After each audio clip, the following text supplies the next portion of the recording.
내가 왜 공대에서 뺑이를 치게 되었는지, 이거 뭐 어떻게 해야 되는 거니? 이걸 좀 누렸으면 좋겠다. 코딩 하나도 할 줄 모르니까 저 진짜 아무것도 모른다, 나 살려달라. 나는 야간 대학생입니다. 팀 프로젝트도 되게 네, 오늘은 내가 왜 공대에서 뺑이를 치게 되었는지, 그러니까 왜 이 AI 소프트웨어 융합 전공을 하게 되었는지를 좀 설명을 드리면서 이 융합 전공, AI 소프트웨어 융합 전공에서는 어떤 걸 배우고 또 어떤 전공인지에 대해서 한번 이야기를 해보고자 이렇게 카메라를 켜게 되었습니다. AI 소프트웨어 융합 전공은 어떤 전공인가요? AI 소프트웨어 융합 전공 같은 경우에는 일단 융합 전공이잖아요. 그래서 이제 우리가 본 전공이 따로 있고 추가적으로 복수하기로써 AI와 소프트웨어에 대해서 이걸 좀 배우게 되면서 과연 이제 내 분야, 내 기존 전공에서 어떻게 이 소프트웨어적인 거나 AI나 뭐 데이터 관련된 걸 좀 융합을 시킬 수 있을지를 좀 공부해보는 학과라고 보시면 될 것 같습니다. 그래서 이 전공을 선택하게 된 계기, 그리고 뭐 결정적인 순간이 있었나요? 라고 하시는데, 일단 저희 학과 수업이나 이런 거에 대해서 되게 AI나 데이터에 대한 얘기를 좀 많이 해주셨어요. 커뮤니케이션 이론 같은 걸 배울 때도 최근에는 기존에 있는 이론들이 온라인상에서 댓글이나 이런 것 때문에 조금 기존 이론과는 조금 다른 양상을 보이고 있다라는 그런 말을 되게 많이 들었었거든요. 근데 정작 나는 그 온라인에 있는 데이터를 분석할 수 있는 능력이 없는 거야. 그래서 저는 내가 이걸 좀 할 줄 알아야겠다라는 그 생각을 바탕으로 이 융합 전공을 조금 신청을 했던 것 같아요. 그 다음은 조금 수업에 관련된 내용인데요. 그 전공에서 주로 배우는 과목은 어떤 것이 있는지, 저희 학과에서 하는 거는 디지털 콘텐츠 데이터 마이닝 트랙으로 현재 나와 있는데요. 이제 보통은 저희가 이 학위를 얻으려면 36학점, 총 한 12과목 정도를 들어야 되는 상황이에요. 근데 여기서 한 3과목, 저희 과에서 포함되어 있는 3과목을 제외하고 나머지 모든 과목은 이 융합 전공을 위해서 따로 만들어지거든요. 그래서 과목명을 보면은 데이터 과학 기초, 그다음에 데이터 분석, 통계학 모델 기초, 알고리즘 기초를부터 시작을 해서 기계학습, 딥러닝까지도 보고요. 그다음에 선택 과목에서 데이터 관리, 모델링, 시각화 등과 같이 조금 소프트웨어적인 부분과 그다음에 데이터를 다룰 줄 아는 그런 과목들이 많이 이렇게 되어 있습니다. 그리고 하나 또 특이한 거는, 이거는 누구에겐 장점이고 누구에겐 단점일 수 있는데 바로 야간에 수업을 합니다. 바로 제가 야간 대학생이 되는 거죠. 그래서 저녁 6시부터 수업이 보통 진행을 해요. 그렇다 보니까 누구는 어떻게 저녁까지 학교 다니는 거 말도 안 되는 거 아니니? 야간 대학생이니? 이렇게 생각할 수 있겠지만, 저는 오히려 제 친구들은 야간 수업을 조금 선호하거든요. 왜냐면 낮에 그냥 할 거 하거나 잠을 자던가 그렇게 해서 밤에 이렇게 저녁에 학교에 와가지고 좀 편하게 소통하고, 그거 끝나고 저녁 같이 먹고 회식하고 이런 맨날 회식하는 건 아니지만 그런 식으로 해가지고 조금 더 야간 수업을 오히려 저희는 조금 더 선호하는 그런 경향이 있습니다. 다음은 처음 프로그래밍을 접하는 학생도 이 전공을 따라갈 수 있을까에 대한 이야기인데, 이것도 제가 할 얘기가 있거든요. 사실 저도 진짜 코딩을 진짜 하나도 못했어요. 지금 잘하는 건 아니지만. 근데 그래서 이걸 신청을 하고 학교에서 무슨 PCC인가? 무슨 그런 자격증을 위한 거를 들으라고 한 거예요. 융합 전공을 하다 보면 하면은 그걸 필수로 듣고 학기 시작해서 수업을 들어라 해서 갔었는데, 그래서 전 당연히 코딩 하나도 할 줄 모르니까 가서 앉아서 열심히 들으려고 했죠. 근데 거기 강사 선생님께서 이미 파이썬 문법을 안 상태로 진행을 하시는 거예요. 그래가지고 저 진짜 한 2시간 동안 진짜 이거 어떻게 해야 되는 거니? 진짜 이거 하나도 모르는 상황에서 그냥 가만히 이렇게 있었어요. 난 진짜 아무것도 모르니까. 그래서 그거 끝나고 쉬는 시간에 선생님 저 진짜 코딩의 키 하나도 모른다, 저 진짜 아무것도 모른다, 나 살려달라, 이렇게 얘기를 했었던 기억이 납니다. 그래서 그때 선생님이 그걸 아셔가지고 코딩을 기초부터 처음부터 다지기 시작을 했었는데요.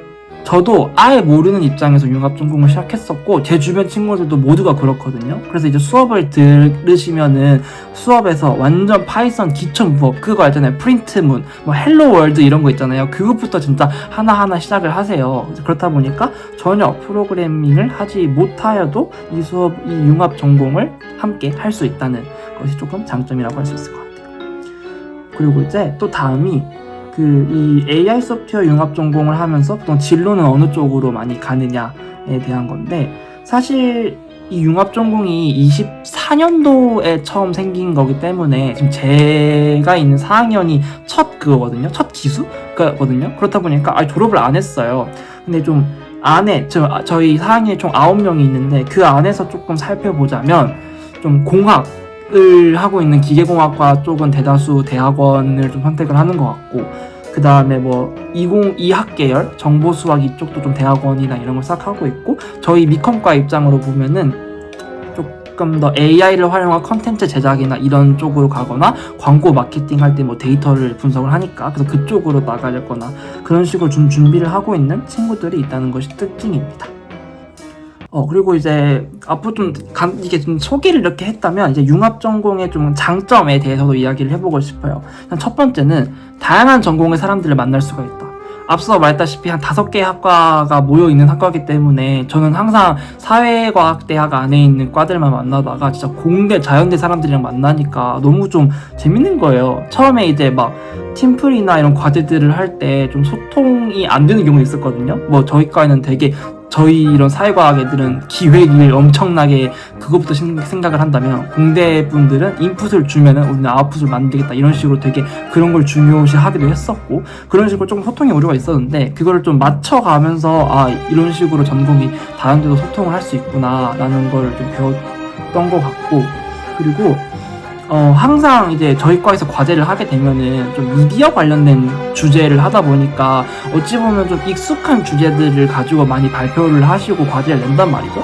근데 여기는 좀 다양한 사람들이 모여있잖아요. 그러다 보니까 주제도 되게 너무 다양해요.